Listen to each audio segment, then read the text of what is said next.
Yo, it's Jared. I'm on chess.com playing a 10-minute game. And here we go. E4. What are we gonna get today?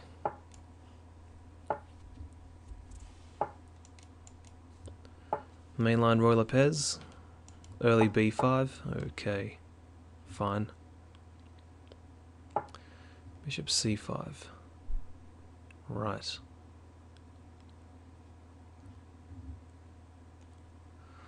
Well, I'll castle.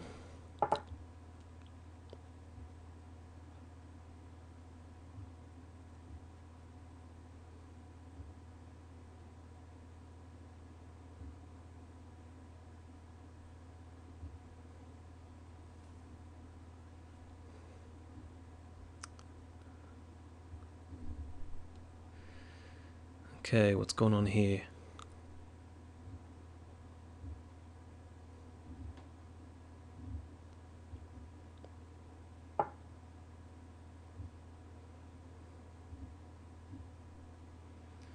Okay, C3.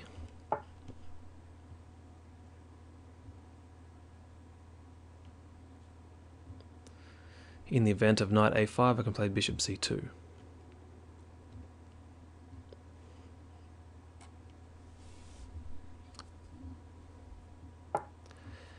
Yeah, okay.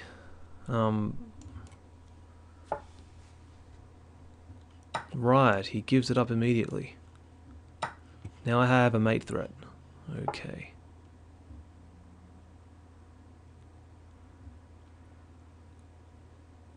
So I can't play D4.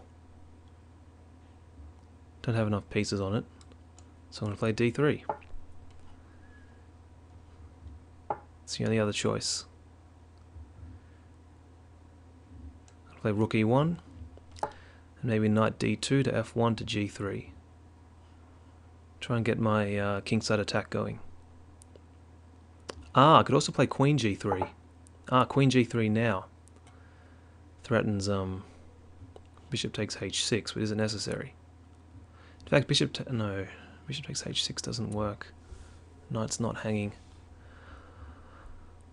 Keep that in mind though. That's something to keep in mind. If the queen moves somewhere, like D2, like moves to D7 rather. Okay. Then I would have the idea of bishop. Like here. Now I can play bishop takes pawn. And this knight is unprotected. This bishop's not doing anything, so I think I'm going to do that. Once the pawn recaptures, this knight's hanging. So now I'm just up a pawn. And I'm also threatening this H6 pawn. I can just take this piece because the pawn's pinned.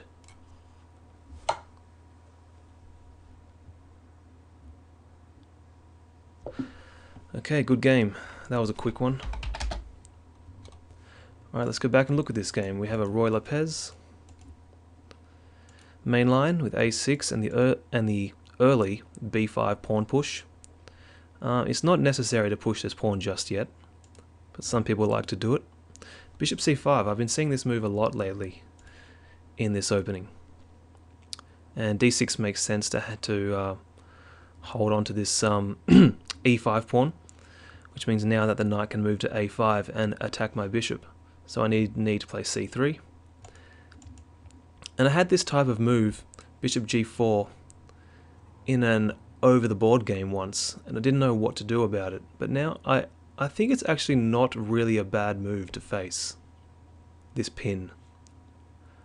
Just because of H3, and even if it moves back to H5, the idea in this type of opening for white is to play D3 or D4, and then rook to E1 and move the knight to B2 to F1 and then up to G3, where it would attack the bishop here anyway. So this type of pin is not really that bad, and plus you tend to play this type of pinning move when you have a pawn on d4.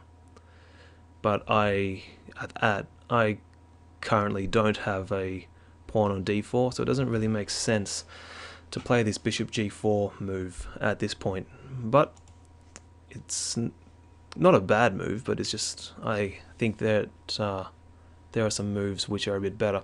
So he gave up the bishop pair, which I thought was a bit odd. And here I was talking about the tactical shots of taking this pawn, which showed themselves right here. So I take the pawn, so now I'm just up a pawn because his knight's not guarded anymore.